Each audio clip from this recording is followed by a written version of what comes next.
கிறிஸ்துவுக்கு அன்பானவர்களையும் உங்கள் யாவரையும் இறைமகன் இயேசு கிறிஸ்துவின் திருப்பெயரில் அன்போடு கூட வாழ்த்துகிறேன்.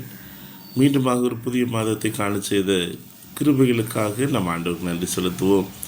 இந்த மாதத்தில் வாக்குத்தத்தமாக ஏசாயாவின் புஸ்தகம் 43ஆம் அதிகாரம் முதல் வசனம். ஏசாயாவின் புஸ்தகம் 43ஆம் அதிகாரம் முதல் வசனம்.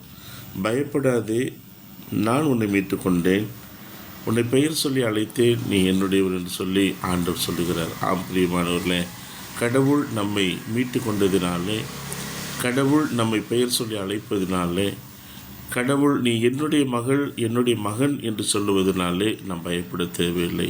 இது யாரை சொல்லுகிறார் என்று சொன்னால், அது முன்பகுதி சொல்லுகிறது, யாக்கோபே இஸ்ரவேலே என்று சொல்லி.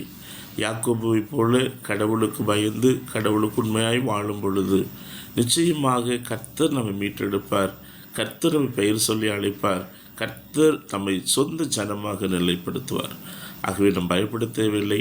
மன மகிழ்ச்சியோடு சந்தோஷத்தோடு கூட இருப்போம். கர்த்தர் நம் ஒவ்வொருவரையும் ஆசீர்வதிப்பாராக. ஆமேன், ஆமேன், ஆமேன். God bless you, God bless you, God bless you.